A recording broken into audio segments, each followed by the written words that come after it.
الله الرحمن الرحيم الحمد لله رب العالمين والصلاة والسلام على أشرف الأنبياء والمرسلين عن نبينا محمد صلى الله عليه وسلم وعلى آله وصحابه أجمعين رب اشرح لي صدري ويسر لي أمري واحلل عقدة من لساني يفقهوا قولي رب زدني علما۔ جادو کا ہی آج کنٹینیو کرتے ہیں لیسن، اور انشاءاللہ آج جادو کا لیسن ہمارا کمپلیٹ ہو جائے گا، اور پھر اگر وقت ملا تو پھر آگے کا بھی لیسن انشاءاللہ۔ تو آج کا جو لیسن ہے وہ جادو ٹونے کے ذریعے جادو کے علاج کی مہم،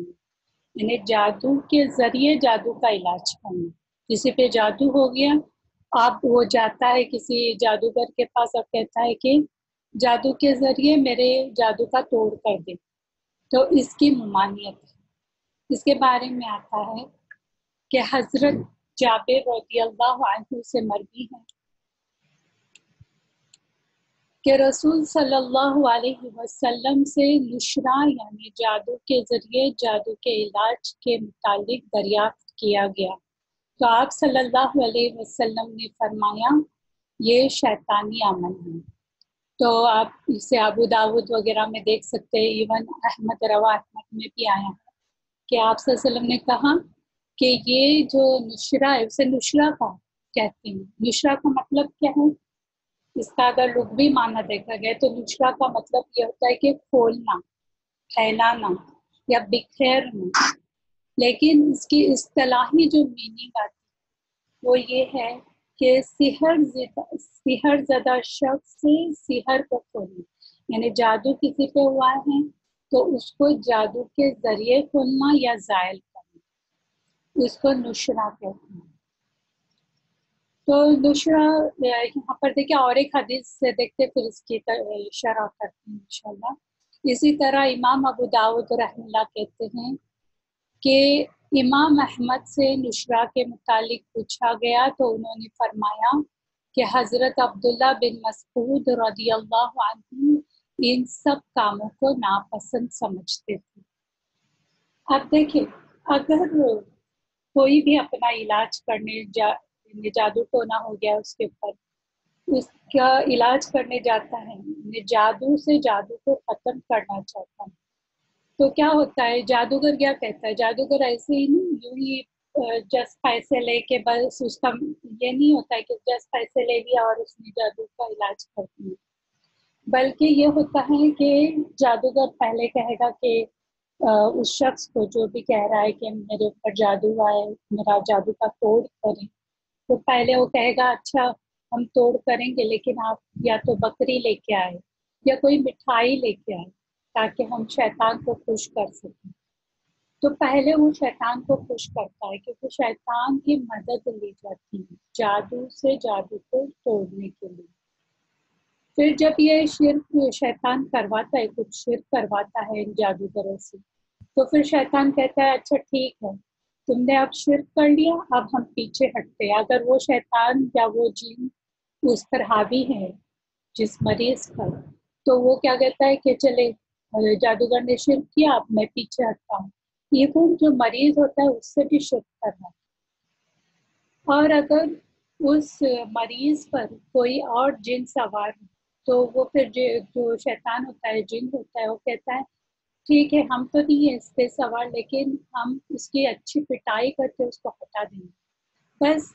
آپ یہ کریں، یہ شرک میں اس نام سے کریں، یا کچھ بھی ایسی چیز کرنے بولتا ہے جو بالکل شریعت کے خلاف ہے۔ تو لیکن پھر تم شرک کرو، پھر ہم پہ چڑھاؤ ایسے بھی کہتا ہے۔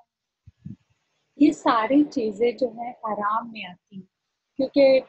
دیکھیے اللہ ہو سکتا ہے کوئی بھی گناہ معاف کرے، لیکن شرک کی معافی نہیں ہے۔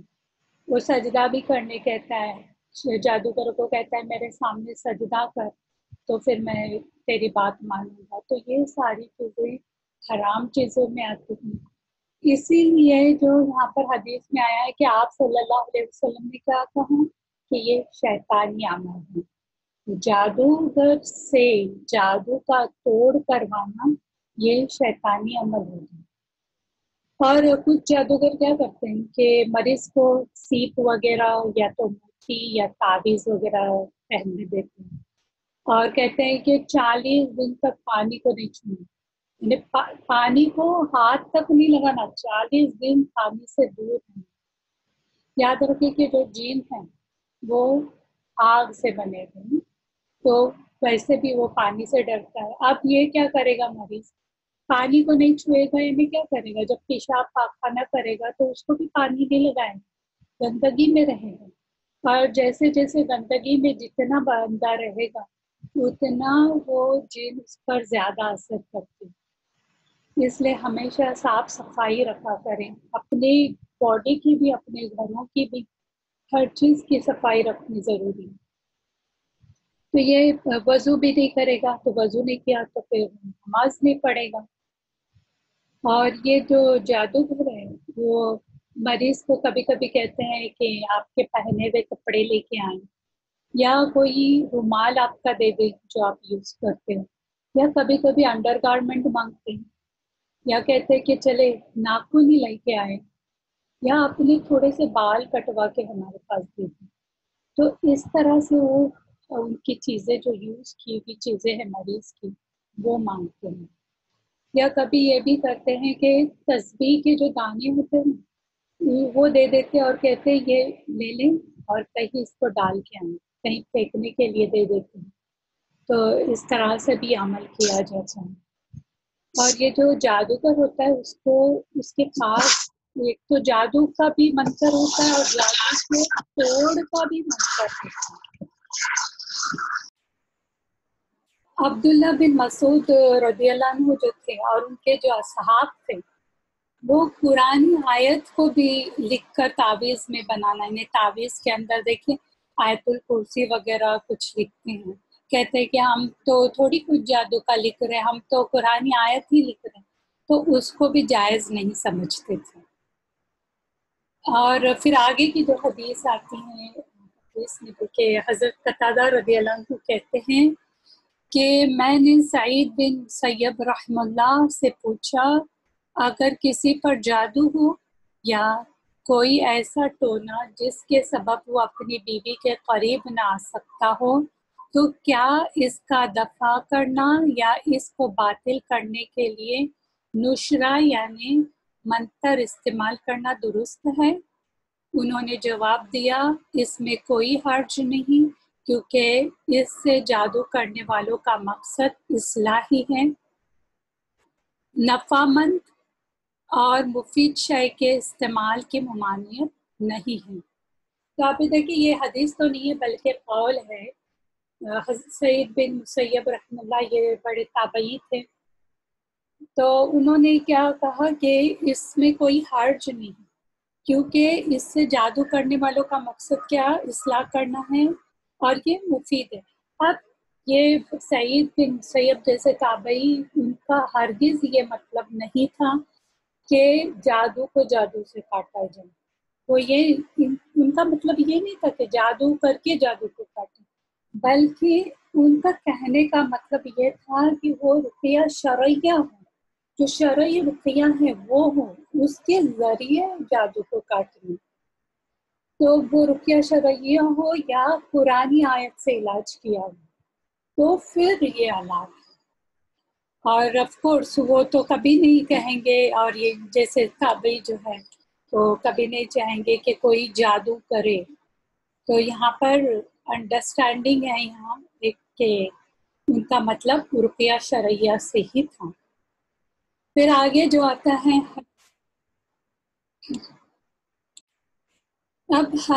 حضرت حسن بصری رحم اللہ سے مروی ہے کہ وہ کہتے ہیں کہ جادو کو جادوگر ہی اتار سکتا ہے، یعنی وہ بھی اسے پسند نہیں کرتے تھے، جو حسن بصری رحم اللہ تھے انہوں نے بھی اس چیز کو پسند نہیں کیا کہ نشرہ کیا جائے، تو وہ کہتے ہیں کہ جادو کو جادوگر ہی اتار سکتا ہے، تو پھر یہ کرنا صحیح نہیں، تو سحر کو سحر ہی کھول سکتا ہے ان کا بولنے کا مطلب ہے، لیکن جو اصل بات ہے کہ قرآنی آیات سے جو جادو کا توڑ ہے وہ بھی کیا جا سکتا ہے، لیکن ایک شرط ہے اس کی، وہ یہ ہے کہ ہمارا ایمان مضبوط، اور اگر کوئی دعا بھی پڑھ رہا ہے، رقیہ بھی کر رہا ہے، لیکن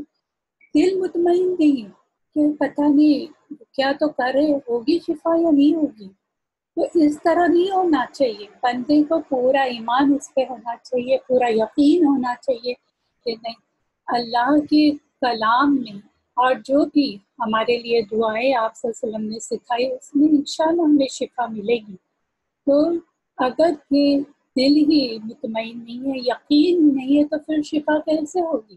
تو ہمیں اس پہ یقین ہونا چاہیے، دل مطمئن ہونے چاہیے، یقین سے پڑھے، انشاءاللہ دیکھنا کہ آہستہ آہستہ جادو کا اثر بھی ختم ہو جائے۔ اب یہ الگ الگ جو قول آئے ہیں یا حدیث، آپ کو ایسا لگ رہا ہے کہ ہو سکتا ہے آپ کسی کے ذہن میں ہو کہ یہ کانفلکٹ لگ رہے ہیں،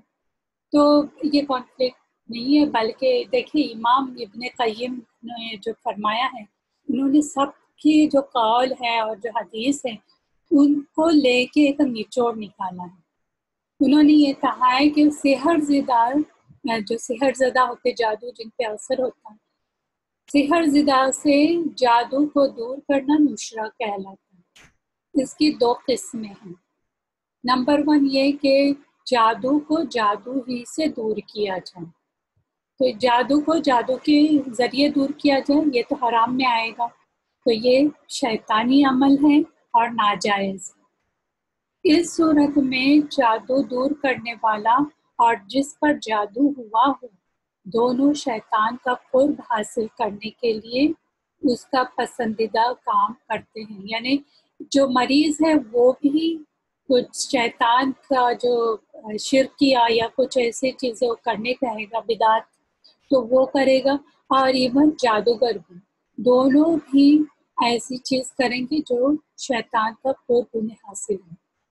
اور ایسے اعمال بجا لاتے ہیں کہ شیطان خوش ہو کر سحر زدہ سے اپنا اثر ہٹا لیتا ہے۔ تو وہی بات ہوئی کہ جب وہ شرک کریں گے تو کہے گا چلے ہم ہٹ جاتے ہیں، اب تم نے ہمارا کام کر دیا، کیونکہ شیطان کو پیسوں سے یا کسی چیز سے مطلب نہیں ہوتا، اس کا مقصد یہ ایک ہی ہے کہ پورے اللہ کے بندے جو ہے، جتنے بندے ہیں، وہ سارے شرک میں لگ جائیں، کیونکہ اس نے جو پرامس کی ہوئی ہے اللہ سے کہ میں ان کو لے کر ہی ڈوبوں گا، اور اس نے یہ بھی کہا ہے کہ یعنی ان کو بھٹکاؤں گا، تو یہ وہی کر رہا ہے کہ ان سے ایسے کام کروا رہا ہے، تو جب وہ کوئی شرک کرتا ہے تو اس کا تو مقصد پورا ہو گیا۔ تو پھر جب یہ دونوں لوگ، جادوگر بھی اور مریض بھی، شرک کرتے، اس کو خوش کرتے، چڑھاوے چڑھاتے،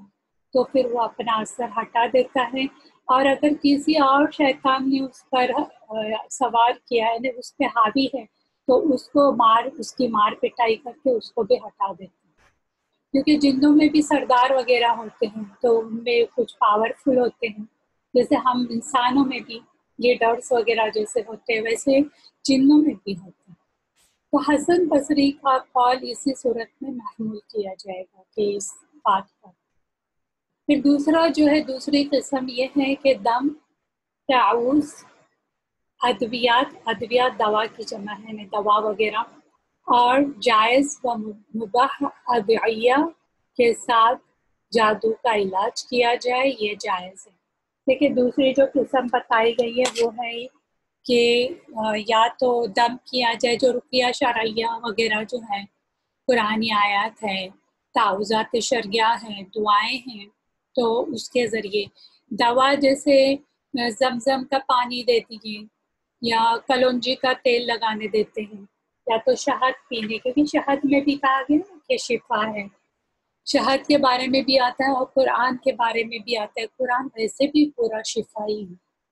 آپ اگر قرآن پڑھتے رہیں، ڈیلی ایک روٹین رکھیں، انشاءاللہ ویسے بھی ہمیں وہ اثر کم ہی ہو جائے گا انشاءاللہ۔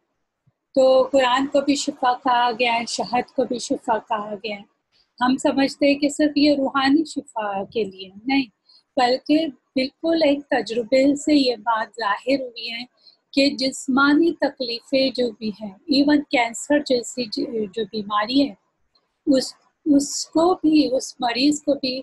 شفا ہوئی قرآن کے ذریعے۔ انشاءاللہ آپ بھی اس یعنی قرآن کو ایک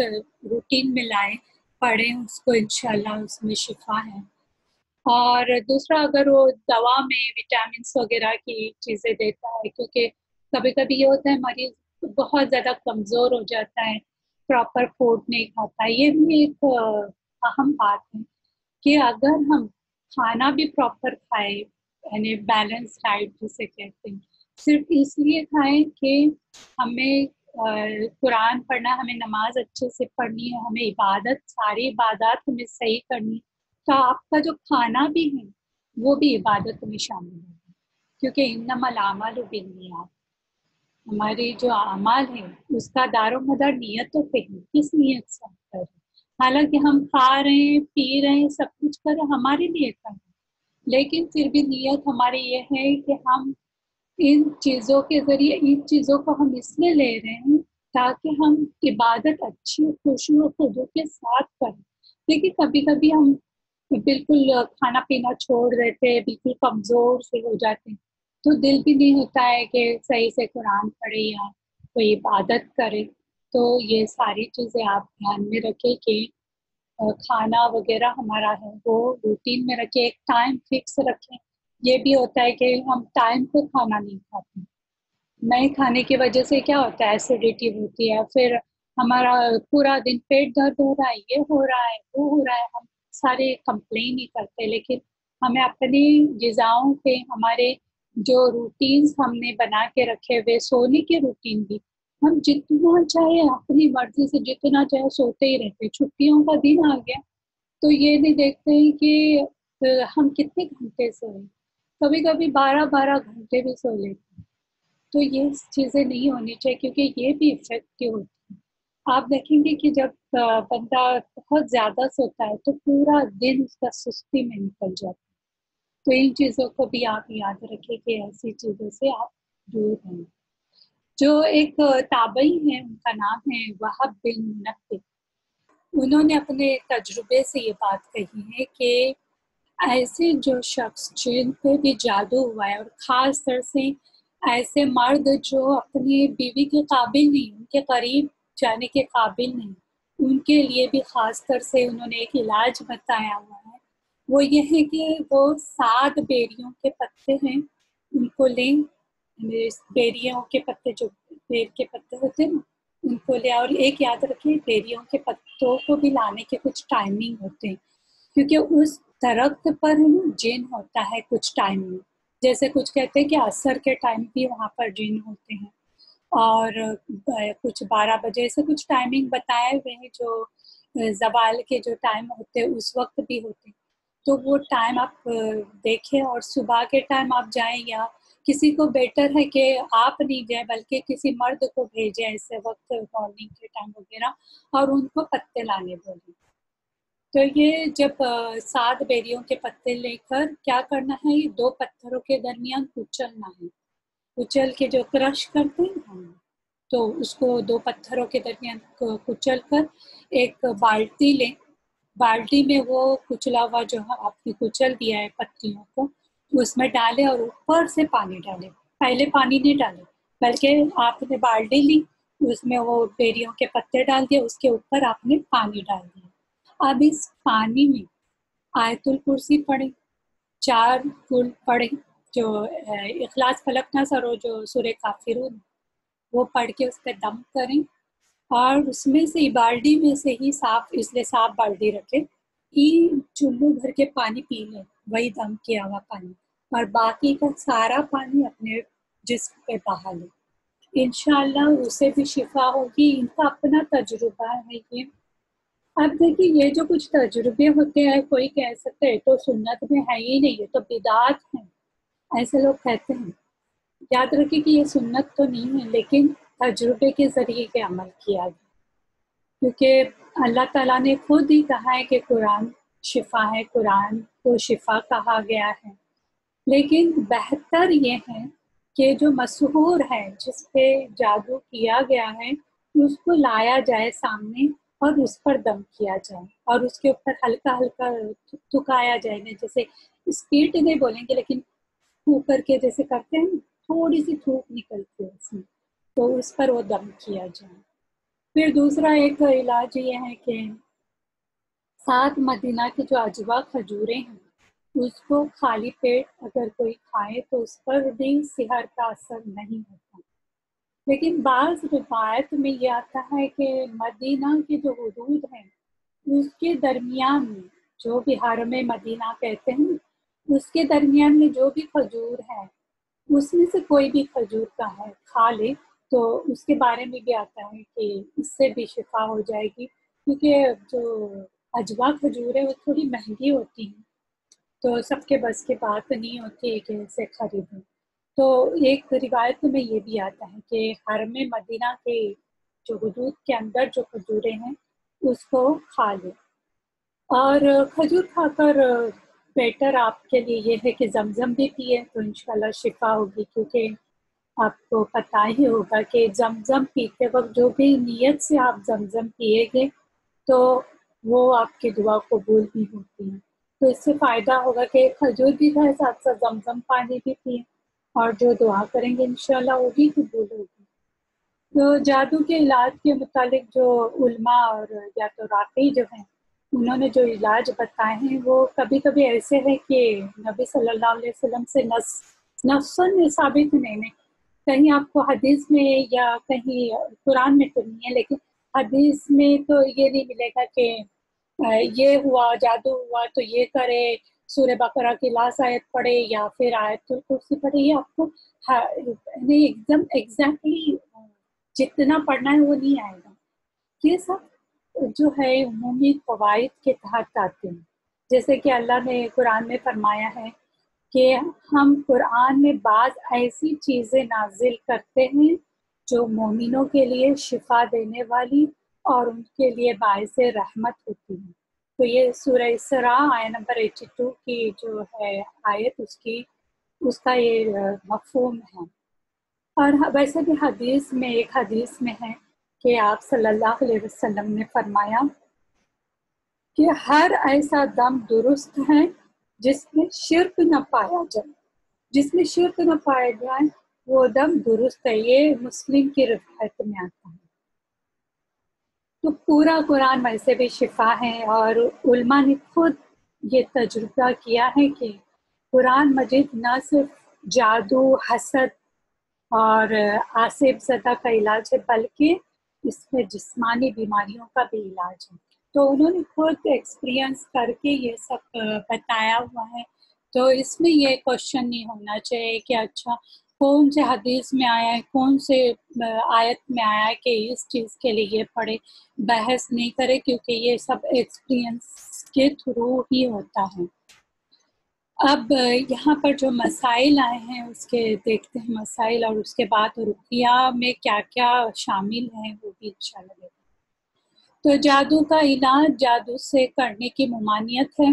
کہ جادوگر کے پاس جا کے جادو کا توڑ نہیں کرنا ہے۔ دوسری چیز حرام اور جائز علاج میں ایسا فرق اور وضاحت ہے جس کے اشکال اور شبہات دور ہو جاتے ہیں، ہمیں پتہ چلتا ہے کیا جائز ہے اور کیا حرام ہے، تو یہ ہم اس لیسن میں الحمدللہ پڑھ چکے ہیں۔ اب جو چیز آتی ہیں کہ ہم رقیہ میں کیا پڑھیں، تو کچھ چیزیں یہاں پر بتائی ہوئی ہیں پڑھنے کے لیے۔ سب سے پہلے آیت رقیہ شریعہ میں یہ آئے گی کہ سورہ الفاتحہ، اور آپ کو وہ حدیث بھی یاد ہوگی کہ جس میں ایک جنون پاگل جیسا لڑکا تھا، اور کچھ صحابہ نے جب صحابہ وہاں سے گزر رہے تھے تو وہاں کے قبیلے والے نے پوچھا کہ آپ کے پاس کوئی منتر ہے کہ اس کا پاگل پن دور ہو جائے، تو انہوں نے سورہ فاتحہ پڑھی تھی اور پھر اس سے دم کیا تھا، تو سب سے پہلے سورہ فاتحہ آئے گی، پھر سورہ فاتحہ آپ پورا پڑھیں گے، اور